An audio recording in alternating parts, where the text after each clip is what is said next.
You know it's super fly when Day Bar is opened. Hip-hop review, news, plus breaking new artists, pop culture, current events with an urban view of it. This is all things hip-hop, delivered raw, unpolitically correct, the fans' perspective, putting all artists in check. Dope content, current hot by remarkable men. Our thoughts, clearly. Welcome to Audio Theory. Welcome back to the Audio Theory podcast. If you're new to the channel, please hit subscribe as well as the like button. What's good, Danny? How you been? How's life? Dude, life is good. We're very, very blessed. Both of us, man. I think we both had a hell of a week. Definitely a hell of a weekend. So I'll get into mine first. I don't know if either one of ours is more important, but definitely massive. So I want to make sure we respect both stories. So I went to Tulum. Sure. We did Tulum for Shetty, which was phenomenal. It was my mom's anniversary of her passing on Thursday, March 11th. So we were there for almost a week, man. Dude, it was honestly like one of the best trips, but also a trip that I think we've all been on like a day too long. Like, bro, it was emotionally draining because of the reason we were there. And then physically and mentally exhausting because of the amount. It essentially becomes like when there's no work involved, bro, it's just binge drinking all day, all night. Like literally we're up till 5 a.m.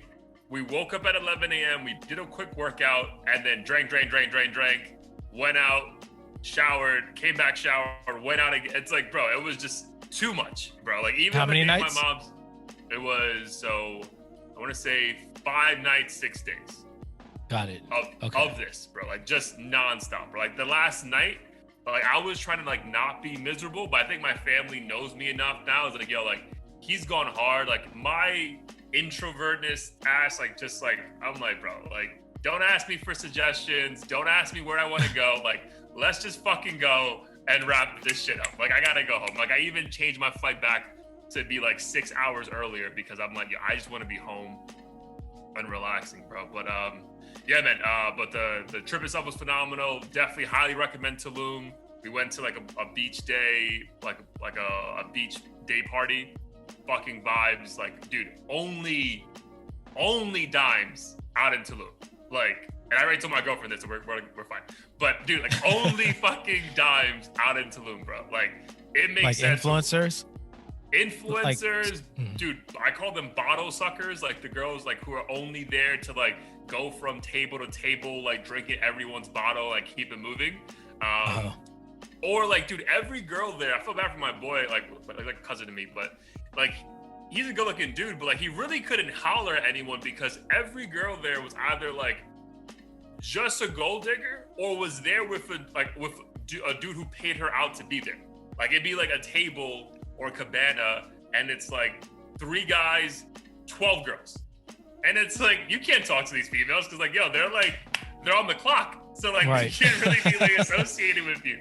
Yeah. So that was wild to see in person. Cause yeah, it was all influencers, like girls with like perfect physiques and bodies. Like it was just wild. But besides that phenomenal trip, we're going to get into the heat of the week later. Obviously you probably know where I'm leading with that. But yeah, dude, for my mom's thing, we went into a restaurant that's like on the 5th story, overlooking a mountain, overlooking the jungle, but you can kind of see the ocean at the end of it.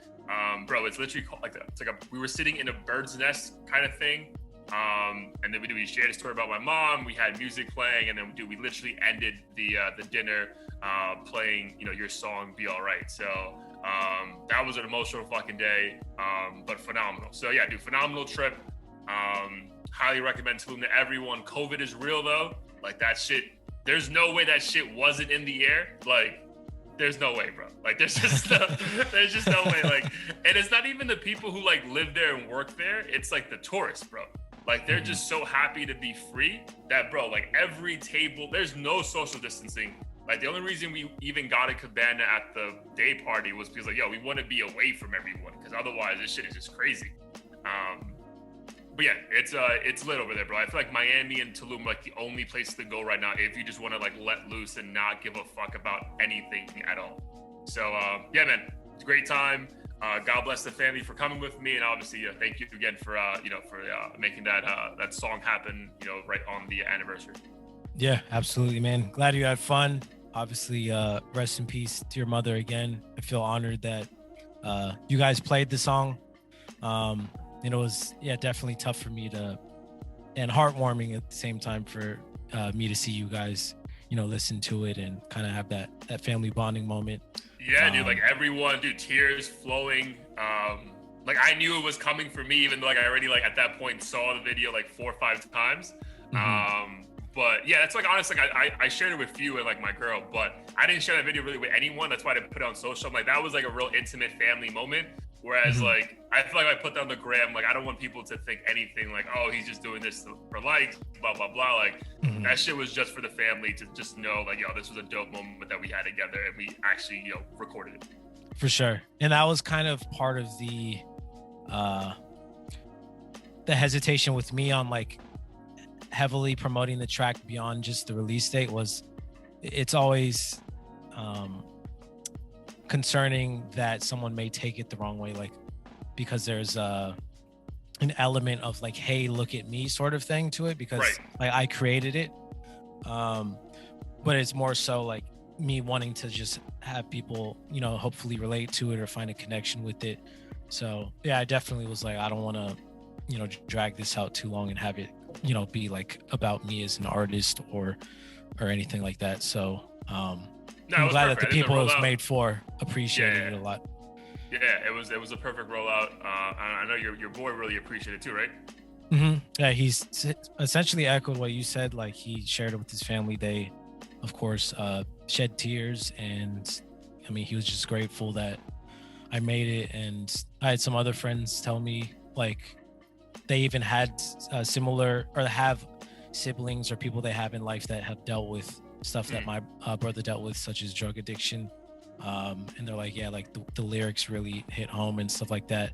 And I didn't really expect it to have this impact. So I'm just grateful that something I created to like kind of help me cope and just give back to you and my friend Miguel's really close friends something, but to see it kind of go beyond that and help other people who weren't even like close to this situation of all 3 of them passing. So I thought that was dope. Yeah, phenomenal, dude, for sure. But I was set, that dropped last week for you, so that was obviously a lot. We had other recordings. I know you're getting excited about some job stuff, so pretty much let the people know about your fucking massive week as well. Yeah, massive week. So beyond the song release, I found out I secured a job at a big tech company. I won't disclose who that is until like everything's the ink secure dries. and I know the ink dries. Also, I don't like, I mean, we're not like, we don't have 1 million subscribers, but at the same time, I don't want someone to get offended and like bring it up to HR at this company or some shit. Yeah. But yeah, it was a tech company I was interviewing with. The process took like, I want to say it took like a month and a half from like applying to first call to interviewing and getting a response. So as you can imagine, I knew it would take long, but I didn't hear from them like after the final interview for like a week and a half. So I was I had my expectations really low because I'd been in similar situations in the past where I had my hopes real high. So it's like, fuck it. If I don't get it, like, honestly, whatever. Like I had 4 other places I was interviewing with. And then right before we were doing an interview with your brother, the recruiter reached out to me. He was like, hey, can we get on a quick call? And I was like, man, this motherfucker is going to tell me that I didn't get it. And like every other recruiter. And fortunately, it was the complete opposite. So I was super hyped. Yeah. So I start a month from now. Amazing. So that was amazing. Great news.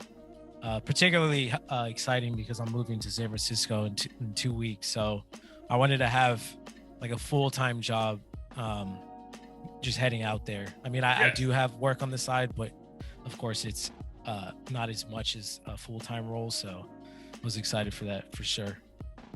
Nice. And then you also had the vacation, right? Yep. Had a vacation, went to Mammoth Mountain with my girl, her sister, and her boyfriend. So we planned this snowboarding trip like a month or so ago. But the exciting thing about it that my girlfriend didn't know was that I had planned to propose to her on the trip. Only her sister and boyfriend knew at the time. She's like, yeah, I think it would be a great idea because well, before I get into how I was going to do it, I told her that I was planning on doing this. My brothers, two of my brothers were aware, so they um, decided to come through. Fortunately, I didn't have to make it suspicious and be like, oh, by the way, can they come? Sarah like proactively was like, hey, do you think they would want to come? Nice. I was like, let me ask them and see. And I pretended like they were just kind of on the fence or whatever. Yeah, that's dope. They want to come through. And then two of my friends caught wind of what was going on, and they're like, yo, do you mind if we come through? So they had to be a secret because I didn't want to make it kind of too obvious, like all of a sudden fucking 8 people are joining the trip or whatever. So long story short, the plan was, the reason why I chose Mammoth was because I couldn't think of any other scenario where she wouldn't be suspicious, because I don't really like plan super romantic hikes and beach walks and things like that. Sure. And we've been dating for 90 years, so she knew this was coming. We've already talked about it, like picked out the rings she wanted and everything. So I was like, this has to be a surprise. Chose Mammoth because it was already pre-planned trip. So happens my girlfriend's sister's boyfriend is a wedding videographer.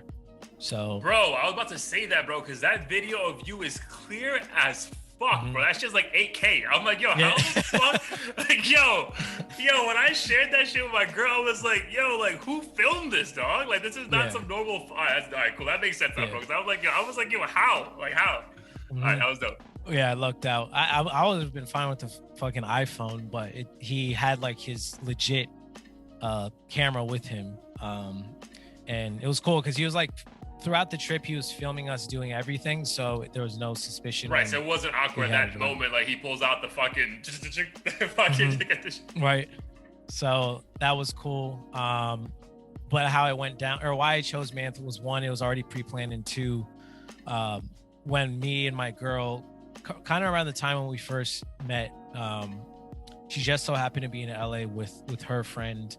Invited me out to hang out because I was the only person she knew in LA. But in the back of my mind, I'm thinking, oh, she's trying to holler at me or whatever, which wasn't the case. I didn't really know this until later on, but she was just kind of using me for entertainment. And towards the end of the night, after like the first bar we went to got old, I was like, I don't know, we should go to this bar. Like it was near me. And it was like one of my favorite bars. So we went there. It just so happened to be karaoke night. And we were all kind of just lounging around. And I think they suggested I do a song. And I was just like, fuck it. Why not? Like, I didn't want to back down and just seem like a bitch, I guess. So yeah, I chose Kanye West, Touch the Sky. Not too sure why. I can't remember why. I think I just liked the song. And maybe the Lupe feature? Dope. Yeah, with the Lupe feature. Performed it. Blew them away. I guess they had no idea that like I even made music on the side. And yeah, after that night, like she, I guess, just quote unquote fell in love with me. So I wanted to recreate that moment at the Airbnb. So I got a karaoke machine. We eased into it on Saturday night, did like 5 or 6 songs first. And then I did my song, and I knelt down, and she didn't believe it at first because in the past I've fake knelt. Oh my God.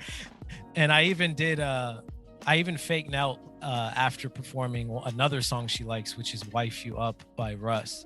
So I performed that song maybe like 2 songs before the actual proposal song. And I kind of like was doing this thing where I was like half kneeling and pretending like I was just, exercising my legs because I was sore from snowboarding.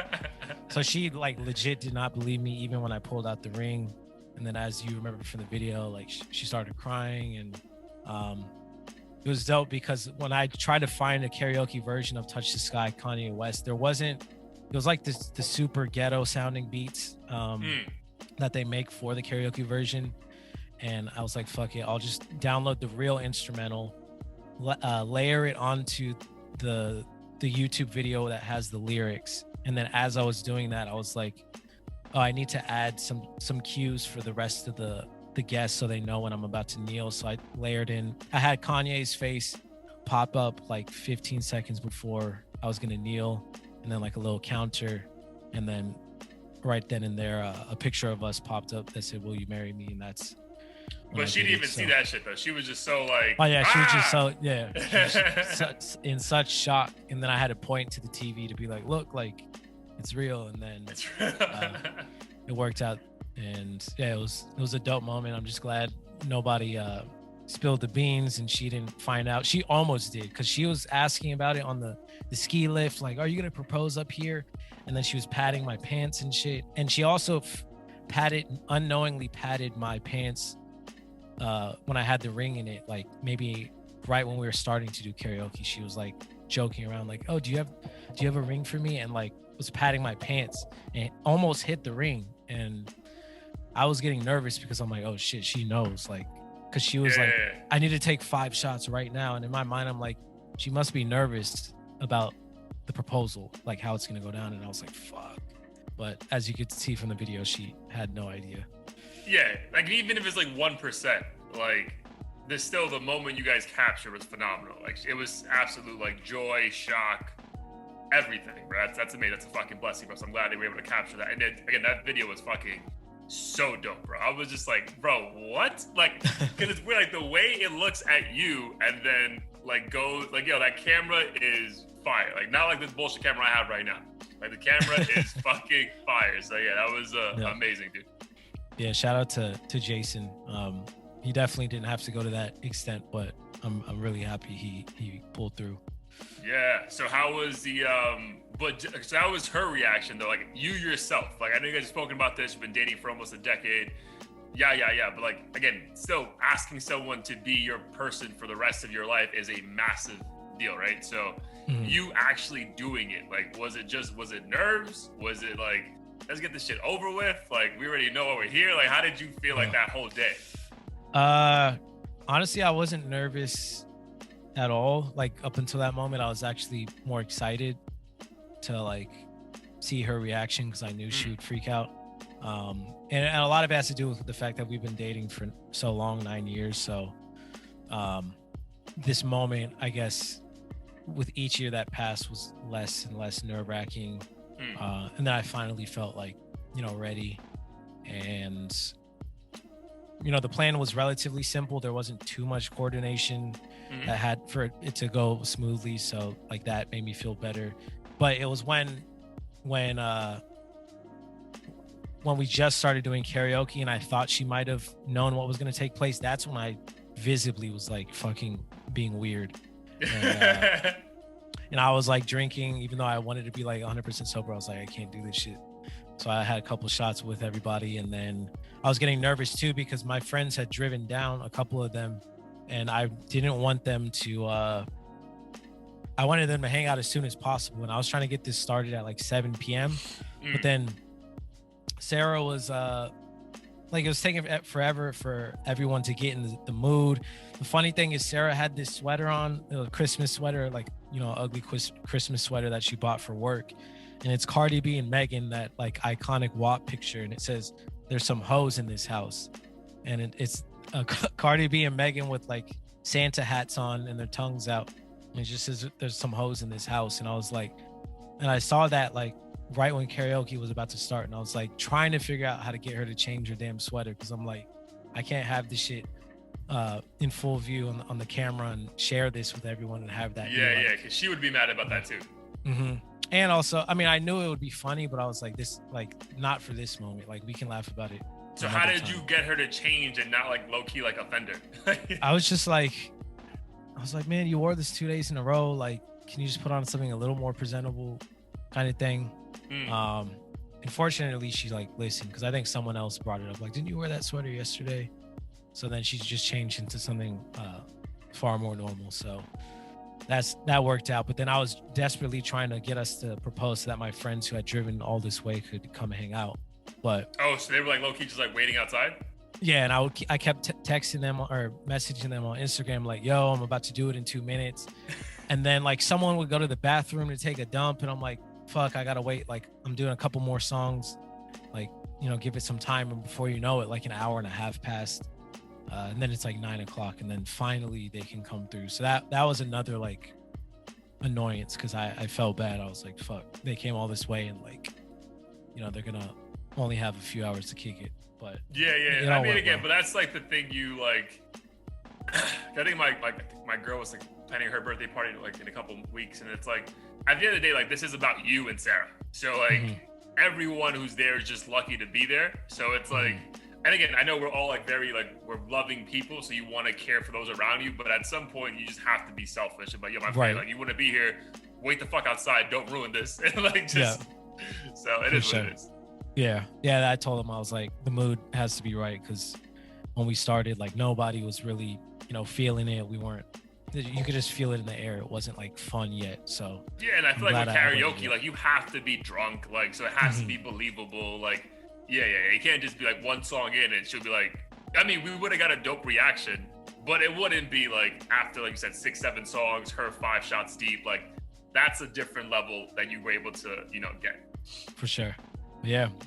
Appreciate you and everyone else who congratulated us. I know she's incredibly excited because now she gets to plan like all her little parties and stuff with her friends that she was self-conscious about, because she would see other people on the gram, doing their bachelorettes and bridal showers and all that stuff. So she gets to live out her dreams. And I get to plan my own events. It'll be interesting with COVID how all that's going to go down, but I mean, dude, excited. by the time, even if you guys, I think it takes a year to plan a wedding, right? Which I'm assuming like the minimum. You guys are probably thinking. So, dude, with the way the vaccines are working, bro, like I feel like we should be in a good spot. Like, yeah, every day I see somebody on the gram with their vaccine card. So I feel like in a few months a lot of people. I legit think by like June, I think like they're gonna open this shit up for like everyone. Hey, willing and able, go get it. You know what I mean? As opposed to like right now, I think it's just still 16 over. But yeah, bro, phenomenal. Whatever you need from me along the way, you got. The bachelor party's gonna be lit. I'm gonna just leave it right there. And yeah, dude, it's gonna be great, and you guys are gonna have a great life together, bro. It's gonna be awesome, bro. So super, super happy for you. So obviously that was over the weekend, so we both had big weeks, but the music industry had a massive week as well. The Grammys took place, even though it was technically like almost like 2 months later than normal.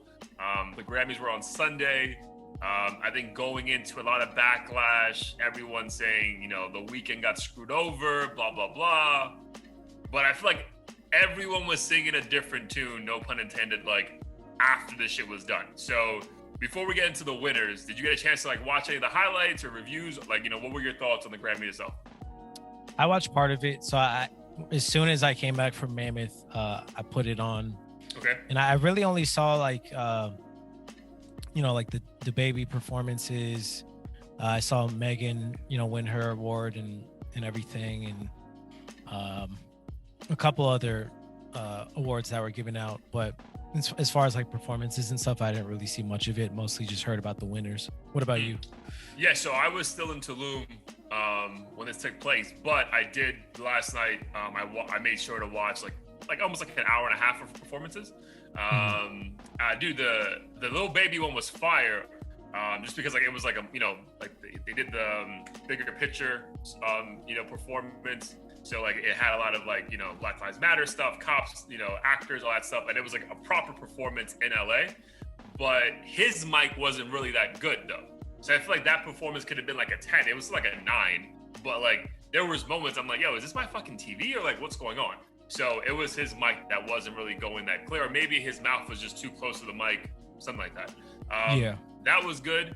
The Megan Thee Stallion one was all right to me, bro. Like again, we'll get into that in a second, but I really think like, bro, Jay-Z just has too much power that, like ever since she's been signed to Rock Nation, like she's like the darling of the industry. And I'm just like, the fuck? Yeah. Really? But again, I'm not trying to come across as hating on a black woman or a woman in period, but I just think it's a little bit too much. But kudos to her for having a great moment. I thought Billie Eilish was fucking phenomenal. Who else had a fucking dope performance? The Baby and Dua Lipa was a good fucking moment as well. Just to have hip hop and pop like coming together again, like that's just like a good vibe, bro. Like I hate when like sometimes hip hop's like its own little like silo, and then it's like everything else. Like it's cool when like you see those like collaborations actually make sense and work. Yeah, I mean those were pretty much the only ones that stood out to me. The Cardi B one was fine. I know you were saying there was some backlash about Cardi's performance and like Megan's, right? Yeah, people were basically saying, and by people, I don't know who, I think just fans and critics in general were saying like that, in the comments, right? That they're basically promoting prostitution and stripping because they kind of perform quote unquote lewd acts on stage, and the lyrics and just the presentation of them being like quote unquote half naked or whatever. But do you think that and the critics of that sort of sentiment are going to say, well, they're just, comfortable with their bodies and sexuality, and women should have the right to present themselves in whatever way they want? But I feel like there has to be some sort of middle ground there. There has to be, bro. Because, dude, I was thinking the same thing, because it wasn't just them, dude. Dua Lipa was fucking half naked. You know what I mean? Like, that's my thing, bro. Like, that's a tough subject to not come across as such a fucking misogynistic fuck. Because, like, yeah, dude, like, wear whatever the fuck you want.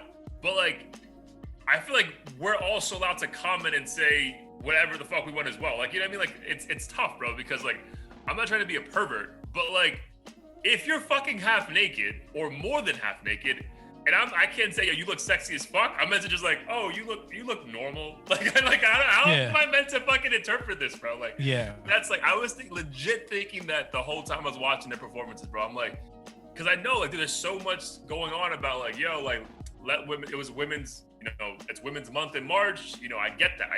I support all women. I was fucking raised by only women. I get that. But bro, there's no way you can wear whatever you want and then not think someone's gonna comment on it, bro. Like, that's just normal. Like, if I wore some fucking wild shit, a girl will fucking comment about it to me, and I can't fucking go run off and complain. So it's just such a, right. There is no middle ground, but I really hope we can get to one at some point, because yeah, bro, it's like, you just have to look at it and just say, ooh, how beautiful. But I'm like, fam, like, this shit is also doing something else to me that I guess I'm not allowed to talk about, because you can, like, dude, it's tough, bro. It's tough. Right. It reminds me of when Ashanti was performing on stage for a concert a few years ago, I think, and she got mad because there was like a sexy segment in the performance where I think there was a stripper pole and she might have been dancing on it, and someone from the crowd fucking threw a dollar at her, and she, like, I think she stopped the performance or commented on it after the fact and was like, how disrespectful of you. And in my mind, I'm like, I mean, yeah, it's disrespectful to throw anything, but still. Yeah, but why would you incorporate a stripper pole into your thing and not think people would associate you with a stripper? Like, that's what you're doing. Like, yeah, it's tough. Again, I feel like women have it harder than men on most things. For sure, this as well, bro. Like, I see some of their, like, if Cardi B posts like a sexual pic, which is every pic, but her comments are fucking lit with just like, you ugly bitch, blah, blah, blah. Like, the worst shit ever, bro, which is completely fucked up. And it kind of goes back to our whole Britney Spears thing from like a couple episodes ago, where it's like, like, that shit can fuck with your head. But it's just wild how, like, men cannot comment on this shit at all. Like, it's like, there's like, just appreciate it and keep it moving. But I mean, I feel like I can appreciate it, and I say, oh, you great confidence, like, blah, blah, blah. But like, you could also say, like, hey, this just might be a little bit too much, like. Yeah. But I think right now you can't say anything, which, again, maybe that is the right way. I just don't know. It's just tough because, like, you look like, it's just like you have to just stay quiet. And it's like, damn, we can't even talk about this anymore. Like, we can't even just make a little joke about it. Like, yeah, it just seems like odd to me, Like, I feel like we went like the extreme of like PC and woke culture. It's just like, yo, you can't. If it's like, don't say anything at all, and like not even like subject, like nothing, which is just like, it's fucking lame. Yeah, it's just that whole argument of, I think I saw this girl posted on TikTok or Instagram and it went viral, but she's like, if you're not black, don't comment on black issues. If you're not a woman, men, stop commenting on these issues. If you're a man, if you're a woman, stop commenting on men issues. And it was basically implying that if you're not part of the group you're criticizing, then you can't say anything at all, which I don't know if I agree with. I mean, I think you should be respectful if you're commenting on something else, but that doesn't mean you can't have an opinion, a valid opinion on it, or just an opinion, period. 100%. Totally agree with that, bro. It's like, you can't, like, why can't we talk about anything? And like, like God forbid if someone said, oh, I didn't find that Megan Thee Stallion performance attractive enough. Oh, because she's a bigger woman? And I'm just like, bro, I just didn't find it attractive. Like, what the fuck, bro? Like, I have my own taste. Like, So yeah, bro. Like, yeah. So again, I can see. I mean, we kind of said similar things when the WAP video first came out. You know, back in August or July, whatever. But it is what it is, bro. Like, good for them. Megan won 3 Grammys. Shout out to Beyonce for winning fucking her 27th Grammy. Like, that's wild, bro. That's crazy. I think she has the most. Out Probably of doesn't any, even give a fuck now. Or I wouldn't. Probably, but it's so sick. Like, I mean, like her and Jay-Z like probably have a combined like 40 Grammys, bro. That's fucking wild, bro. So yeah, shout outs to her. I have a list of all the winners here. Just on the top of your head, were there any like winners that you kind of like were like, oh, that's pretty dope, or some shit like shocked you? I thought Nas's winner was dope. I actually never knew he didn't have a Grammy prior to this, but to say that he did that shit in his 27th year doing that, that's wild. I also don't think, and I saw a lot of other people say this. I don't think that album was necessarily, and if we're gonna compare it to his other older projects, was the one that should have gotten the Grammy. Like, I thought the album was dope, but it wasn't, this clear standout amongst, all rap albums recently for me. And I think that's you're saying like thing about it wasn't the Grammys, his best album, or was it his the best album last year? I definitely don't think it was his best album. Yeah, I don't think it's. I feel like a good comparison is like DiCaprio could have won an Oscar for like 5 different roles, and then he finally got it for, I think it's Wolf of Wall Street or the movie like Revolution, whatever the fuck it was, with the bear that fucking bit him.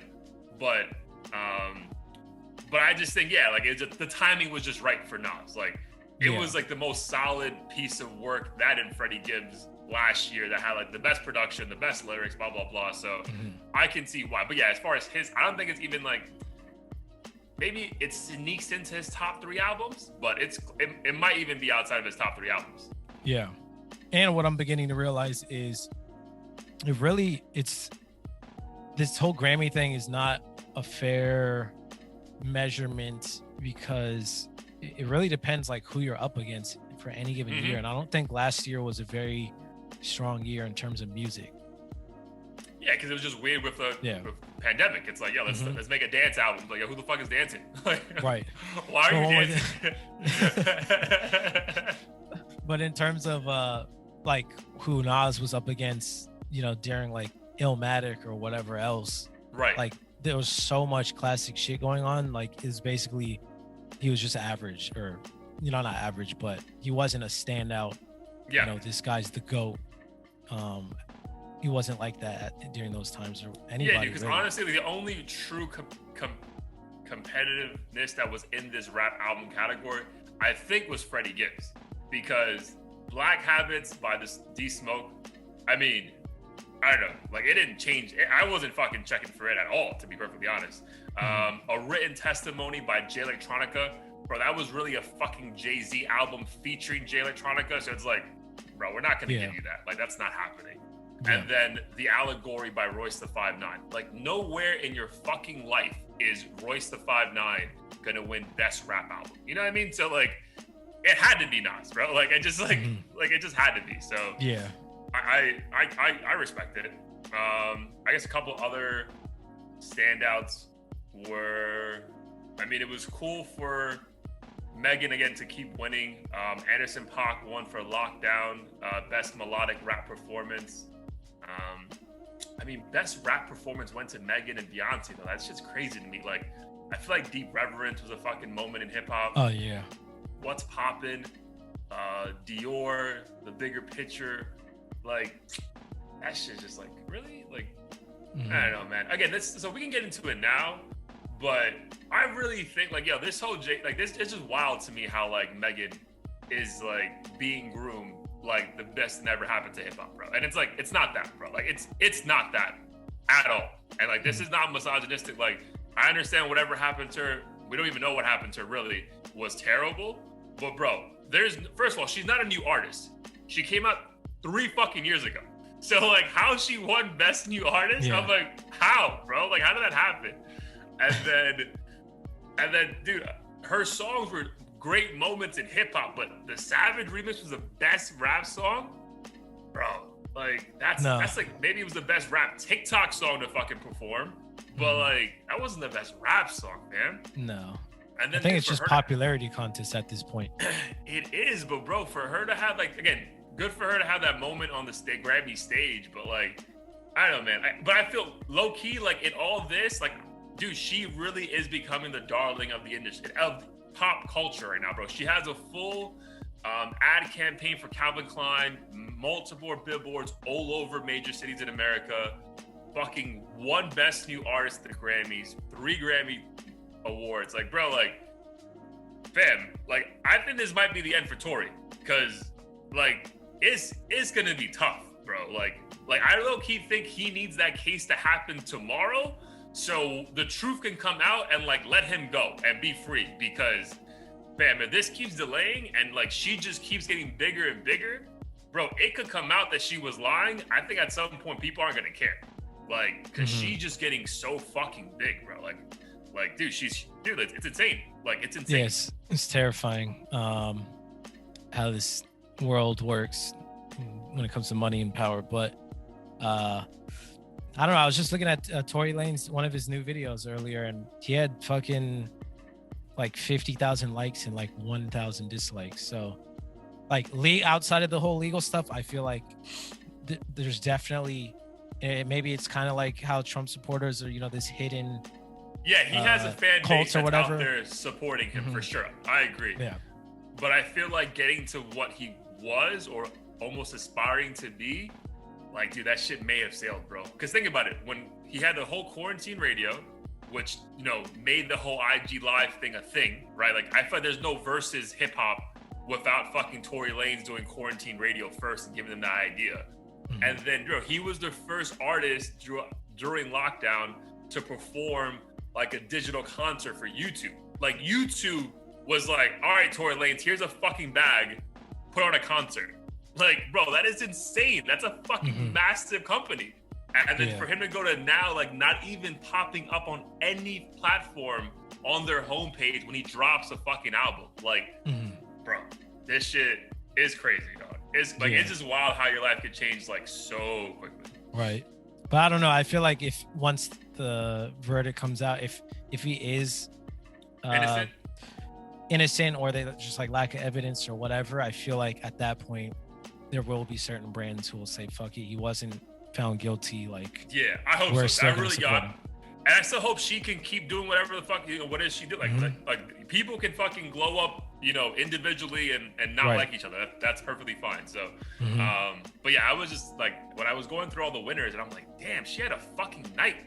And I'm like, but is she even that artist though? You know what I mean? Like, I don't know, bro. Like, again, I don't want to just go on like a fucking rant about misogynistic fucking and her lyrics or whatever, but it's like, bro, who's really checking for this? You know what I mean? Like, who is checking for this music? Because I don't know how all the fucking brand new artists that came out last year or the year before, you get Megan Thee Stallion as the best new artist. Like, what? So, I'm really surprised DaBaby hasn't gotten one at this point, because to me he's like Megan in terms of new artist or relatively new artist buzz. Like, he's on everything. She's the go-to female rapper on everything now. So I'm just really surprised DaBaby hasn't gotten one at this point, because everybody knows him. Like, he's one of those rappers within the white community that like the old 6-year-old lady would know and like recognize on the street. Dude, he's like the fucking granddaughters talk about him. He's flow rider for the modern era, who's actually respected in like hip hop. Yep, you know what I mean? Because exactly. like how Flow Rider could like jump on any fucking song and like it just worked, even though he was saying the corniest shit ever. Whereas like the baby actually is like respected because he could actually like rap his ass off, but he could just fucking, you know, it just makes sense, you know? So I mean, good for him. I mean, good for her.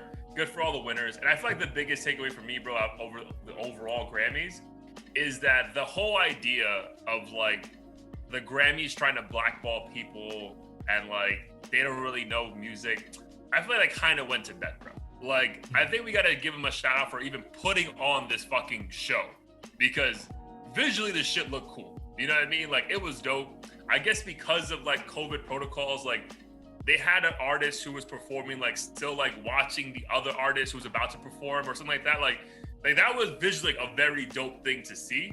And then bro, they got it right on most of these things. Like they gave like awards to people who like had good years. So like, yes, I think The Weeknd, you know, got fucked over, but I mean, bro, you can't please everyone, bro. And like, I think Roddy Ricch had a fucking rant. I don't know who he was directing it at, but he was like, bro, like, fuck you guys. Like, I'm grateful I got nominated.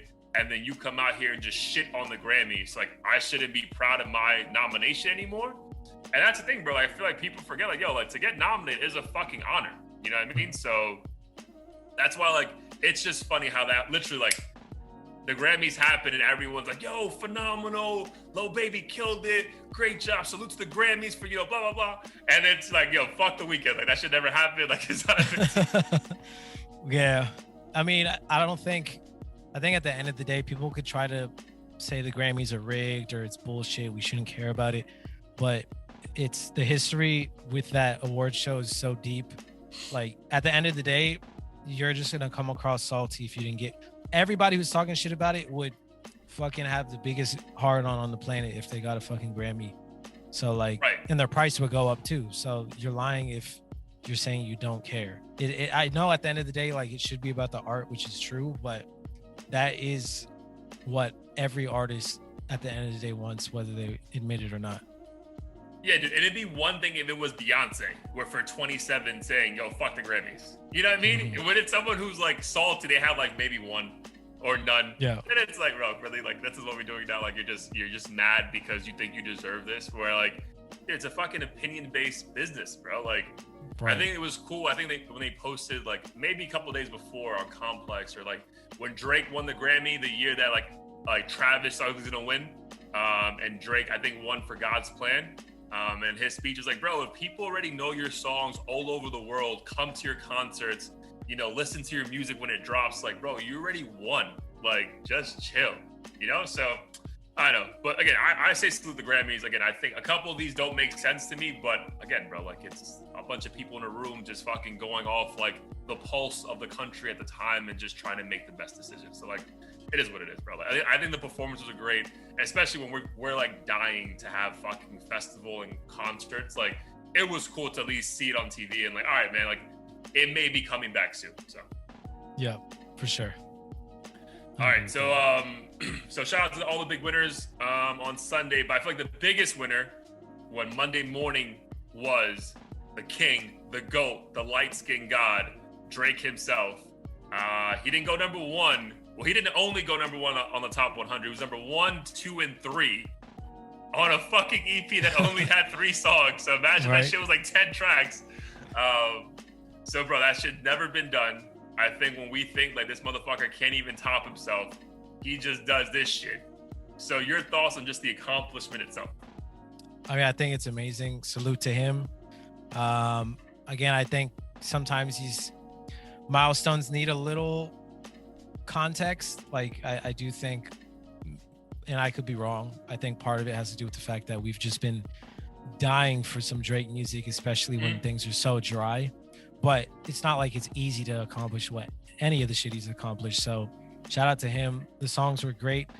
Personally, they weren't like my top 3 of all time or whatever, but I think there still were great tracks, and it just goes to show that like he is the GOAT. Like, people fucking love his music, and his fan base is so broad that they're gonna ride or die for him no matter what. So I'm just really excited to see what Certified Lover Boy is gonna do now, because if this EP did this shit, who knows what milestone he'll reach with that album. Yeah, 100%. I agree with that, dude. But it's just, dude, that has to be a wild feeling, bro, to like, you get that email or whatever, and it's like, yo, you got number 1 and number 2 and number 3. Like, yo, that is fucking crazy, dude. Like, yo, like, whatever his ego is, like, bro, that's for at least that moment, bro. Like, I'm sure he was in the moment. He's like, you know, grateful. But at some point, even he has to be like, bro, no one here can fuck with me. Like, yo, no one can fuck with me. Yeah. And that's wild when you think he's already been just rapping for fucking, you know, what, 14 years now, 13 years now, just been this fucking, like, ever since So Far Gone, he's just been top 3 hip-hop artists since then, which is what, 2009, bro? Like, that is fucking crazy. Yeah. I wonder, like, what's on his roadmap? Like, does he have a fucking poster board in his room of like, yo, I need to have top 100 at once, like as my goal 10 years from now? Like, what can he possibly do more at this point? Yeah, I totally agree. I don't know. I have no idea what. I feel like he doesn't even know. I think for like now, it's just be consistent. You know what I mean? Like, just why not be the top hip hop act for 20 years? Like, why not? Like, why can't I do that? Like, why can't I drop a classic album every 2 or 3 years? Like, why can't I do that? Do you think he's gonna do the Floyd Mayweather approach, where like he'll retire when he's on top and like avoid taking an L, quote unquote, from like a shitty or subpar album or whatever? No, bro, because even when like, dude, those L's turn into wins like 4 years later, bro. Because I remember when Take Care dropped, it was like, what is this? He's just singing too much. And then like literally everyone's like, that's his best album.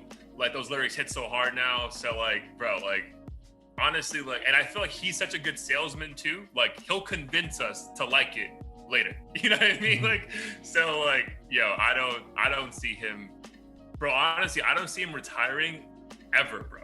You know what I mean? Which again, it's like, which is fine because like, dude, it's like, I think when we had Just Adam on, like, dude, like, Jay-Z just dropped the most fire bars on that fucking Nipsey song, and he's fucking 54 years old. So yeah, like, hip hop, I feel like, especially when we were kids, bro, like, hip hop was so weird. It was like, oh, you old ass rappers, 30 years old, still doing this shit. I'm like, what are you meant to die, bro? Like, what do you like, keep going? Like, we want to hear this shit. So right, yeah, I hope we're not too quick to just want to ask him to like phase out of this shit.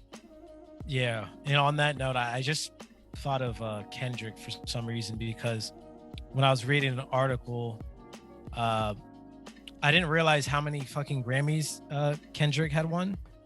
And it's just interesting to me. I believe he won. So Drake has won 27. Kendrick has won. Drake has 27 Grammys? Apparently. I don't recall him winning that much. Jesus Christ. Kendrick has fucking. Sorry, what were you saying? I thought it was so maybe Beyonce won like most for a singer, something like that. But now American rapper Kendrick has won 160 awards from 399 nominations, including Drake 13. has 4, bro. Okay, and yeah, Kendrick has 13. So I think Kendrick has done more than Drake in a short amount of time, but I feel like Drake has more influence overall. You said Kendrick has 13, right? Yeah. Yeah. So Kendrick like came in, did his thing, took over, and then just fucking disappeared and was like, I'm gonna enjoy my life. And then Drake is like, based on that interview, the what was it, Rap Radar or whatever? Yeah, not Rap Radar. Yeah. And he's like basically saying he needs to be in it like all the time. Yeah. So it's just interesting to me that Kendrick is still always opposite. putting I mean, like, I feel like Kendrick is more of the and this is why I hate saying shit like this, because it kind of dismisses Drake's greatness, but I feel like Kendrick is in it for like the purity of the art per se, and I think Drake is as well, but you can see he also just enjoys that life and like living his life to make dope music, which he also respects the art form of.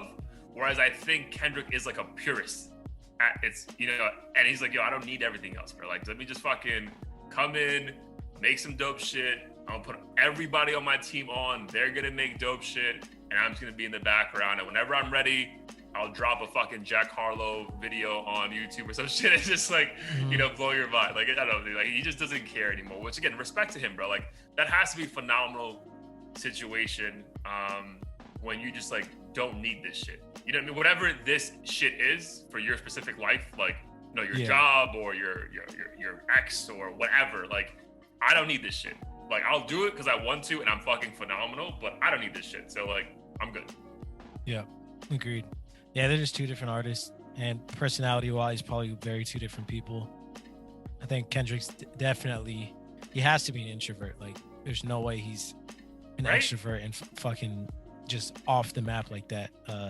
Whereas Drake, I think he enjoys, seeing him kind of influence the wave and trying new genres and just kind of always making good music and seeing people enjoy it. Whereas Kendrick's kind of just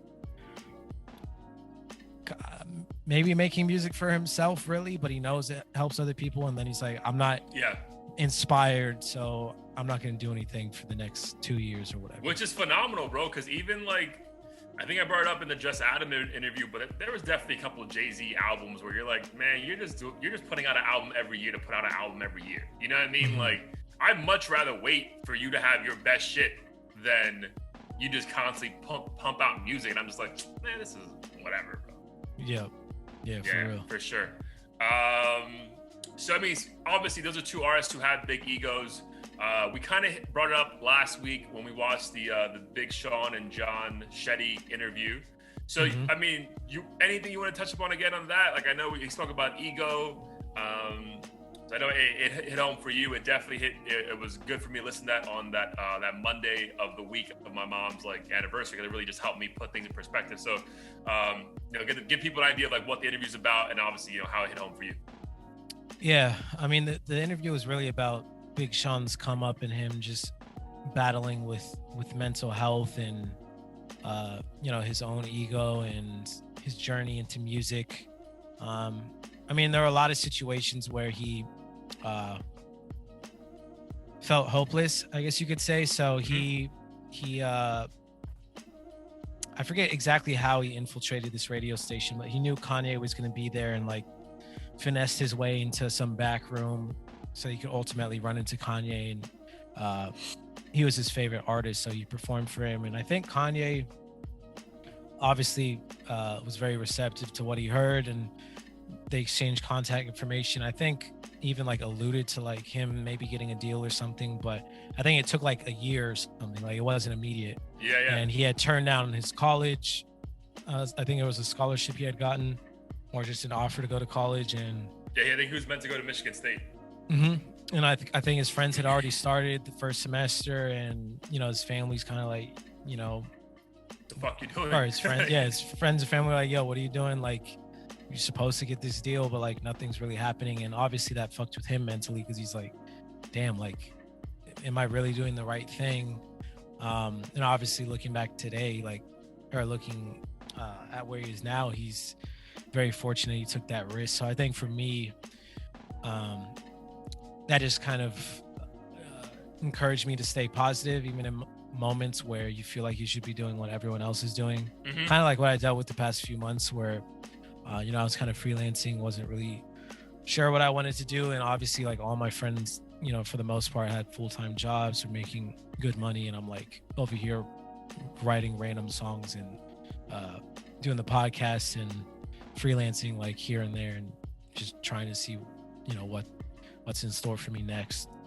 So that, and then I think the other theme was just him kind of being burnt out, and just him talking about how he was in this fancy house that I think Slash or something had owned, and he's neighbors with all these fancy people, and he still was just unhappy, and that fucked with him. And I think he basically said that he lost sight of what he was doing all this work for, and he was just, I guess, became obsessed with just making money really, and buying fancy things and not taking time to really enjoy it. And I think I've felt that way in the past. I absolutely did not make anywhere as much money as he did, but not yet. But sometimes I'll grind it out for a few weeks and be working on a ton of different things, and I'm like, fuck, I haven't even taken a day or a few hours to like just wind down and just do absolutely nothing productive, just because I want to have fun and enjoy myself. So that was another thing for me, because I think we all want to be millionaires and make good money and shit, but I definitely want to remember that like, the goal is so that I can be financially free to spend time with my friends and family and do things like that, and actually enjoy life, and not endlessly work 16-hour days just because you have to. I want to stunt and feel like I'm being ambitious or whatever. Yeah, dude, that's a great point, man. So the interview was fire, but just to touch upon like that moment, like what you just spoke about, like I'll send you an article. So like they did a thing in the Times of India for my mom, because like they threw a party for her in Delhi, like in her memory. Nice. And bro, so like one of the guy who owns the restaurant was one of her close friends, and a line that they quoted him in the paper that was like, "True wealth is when you're no longer here, and everyone only has good things to say about you." You know what I mean? I feel like that's kind of like also how I felt. I mentioned before in the podcast, like the days and weeks and months leading, like after my mom's funeral, like, dude, no one's talking about like all the career moves she did and the promotion she got and how she stood up to her boss. You know, like it was all like, she lived her life. She loved everyone. She tried to help everyone out. You know, it was all like attributes of your character, right? So I feel like I feel like some like millionaires, like especially like those who go to therapy and like meditate, which Big Sean does, like I feel like that comes out. It's like, bro, like you could have all the money in the world, the dopest fucking house, but like if you're kind of a shitty person and mentally you're kind of fucked, like your life is going to be as miserable, if not more miserable, than when you were broke. Because at least when you were broke, you have the aspirations like, all right, well, let me grind, and once I get money, we'll see how things are. Once you're already rich and you have everything and you still hate your life, that has to be a terrible feeling, bro. Because you're like, what else is there to do besides? And that's why I think he alluded where he's had suicidal thoughts. It's like, I can see why people could get suicidal, because it's like, what else is there, bro? Like, I have all the money, so what am I gonna do? Like, you know what I mean? So like, that's kind of like, that was eye-opening for sure. And I think also the part of like, you should never kill your ego. Like, again, I know I brought this up last week, but like, that was stood out to me. Like, bro, you should never kill your ego, because your ego makes you who you are. You got to be able to tame it at times, but bring it with you, because if you lose your ego, I think something he was saying, like, then, you know, you lose that part of you that makes you unique. So that was also a super dope moment as well. For sure. And yeah, it always upsets me when a celebrity talks about like suicide or whatever, and people in the comments are like, oh, then give me all your money then if it makes you that depressed. And, you know, such a spoiled brat, like you have all the money and cars and girls, like, you know, I am struggling to pay my bills, like fuck you sort of thing. And well, I guess what people don't realize is, money can't change like the mental distress or trauma that you have. And it's even worse, like you mentioned, when you do have everything and you're still unhappy. That has to fuck with you, because you're not like, you know, a regular person might be like, man, I'm depressed, like, but once I get that promotion and make a little more money, I'll be straight. And you have like a light at the end of the tunnel. You have like a drive to keep going. Right. But it's like when you got all the cars, you know, all the girls and whatever, and let's not get it twisted, like I'm sure when you get to that level, like you can barely trust people that aren't like your day ones. So that must fuck with people too. Yeah, you feel like this pressure to be happy all the time, and when you're not, and you can't just throw, you know, $100,000 at it, it must really make you feel like, well, shit, I've literally lived the best life that I could have possibly lived. Everyone wants my life and I'm unhappy, so fuck it, like I guess I'll just end it and, you know, fade into existence. So, and kind of like that thing from the Biggie doc, right? It's like when he was talking about, like, I mean, I'm not trying to, I want to kill myself, but fuck, bro, like maybe if I die, like I don't have to do anything else anymore. You know what I mean? It's just like, it is what it is, and I can just fucking chill. So that has to be tough. But so I would definitely recommend all our listeners, subscribers, check out that Big Sean, and I think it's Jay Shetty, right? Yeah, Jay Shetty.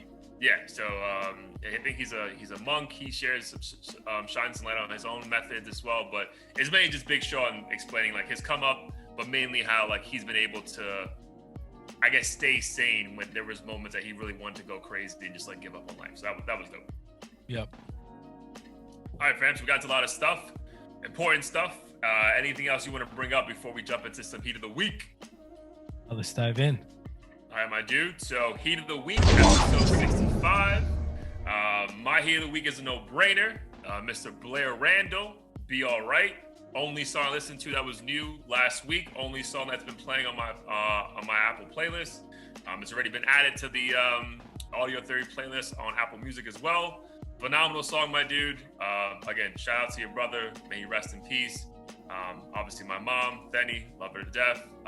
Glad that people will be able to hear her voice and your brother's voice for well after we're no longer here as well.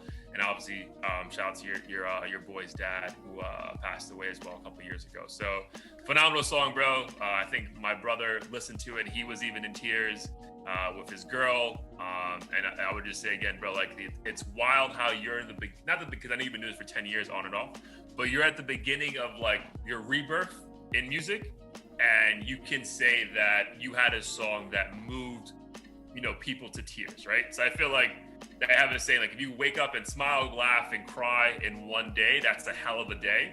So the fact that you can say people can listen to your music and actually be moved that way is a phenomenal feeling. You know what I mean? So obviously I wish you nothing but the best, that moving forward. But if for whatever reason you're like, I don't want to do this anymore, to say that you had that moment is, I think you should just be proud of that. I know you are, but just letting you know, like, I'm proud of you just for being able to say, like, you did that. So that was dope.